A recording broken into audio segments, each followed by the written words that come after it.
ગાંધીધામના બાલવાટિકા ઓસ્લો ખાતે અંબાજી યોગા કેન્દ્ર દ્વારા વિનામૂલ્યે યોગ શિબિરનું આયોજન કરવામાં આવ્યું હતું।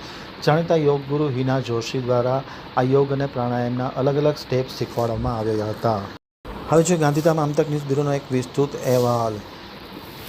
અંબાજી યોગા કેન્દ્ર દ્વારા બાલવાટિકા ગાર્ડન ઓસ્લો ગાંધીધામ ખાતે યોગ પ્રાણાયામની શિબિરનું આયોજન કરવામાં આવ્યું હતું। આ શિબિરમાં મોટી સંખ્યામાં લોકોએ ભાગ લીધો હતો। જાણીતા ઓમ દીદી હિનાબેન જોશી દ્વારા યોગ પ્રાણાયામના દાવ અલગ અલગ કરાવવામાં આવ્યા હતા। દીપ પ્રાગટ્ય કરી અને આ યોગ શિબિર ખુલ્લી મૂકવામાં આવી હતી। આમતક ટીવી સાથેની વાતચીતમાં માહિતી આપતા હિનાબેન જોશીએ જણાવ્યું હતું કે છેલ્લા 12 વર્ષથી અંબાજી યોગા કેન્દ્ર દ્વારા અલગ અલગ જગ્યાએ યોગ અને પ્રાણાયામની શિબિરો કરવામાં આવે છે। વિનામૂલ્યે આ શિબિર કરવામાં આવતી હોય છે અને ખાસ કરીને યોગ અને પ્રાણાયામનું શું મહત્ત્વ છે તેની પણ હિના જોશીએ જાણકારી આપવામાં આવી હતી।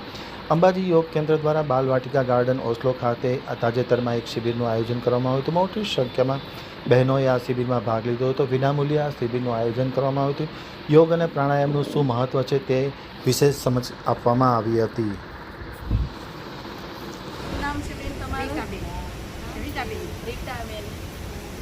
રીટાબેન, તમે આટલા સમયથી યોગ કેન્દ્રમાં આવો છો, અંબાજી યોગ કેન્દ્રમાં, તો તમને કેવું લાગે છે?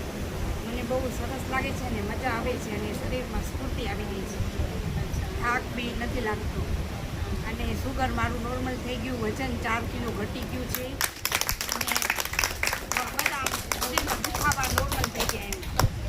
રીટાબેનનું 4 કિલો વજન ઉતરી ગયું છે 2 મહિનાની અંદર અને સુગર એકદમ નોર્મલ થઈ ગયું છે। તો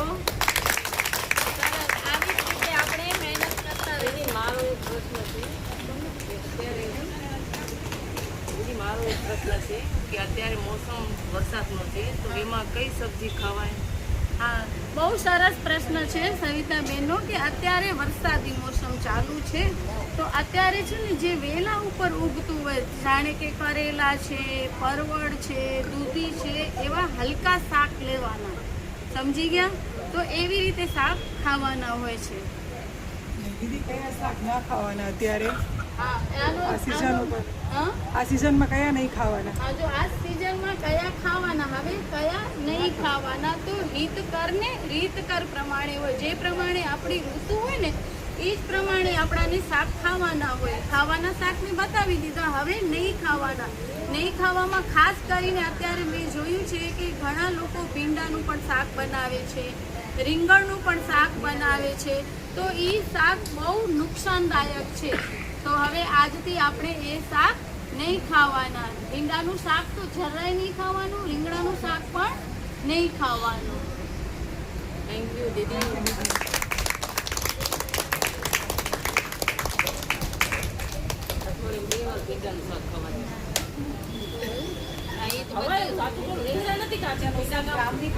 ચલો બ્રાહ્મણી એસી બેઠી રહો, એસી અહીંયા જ બેસીને નહીં પડવું પર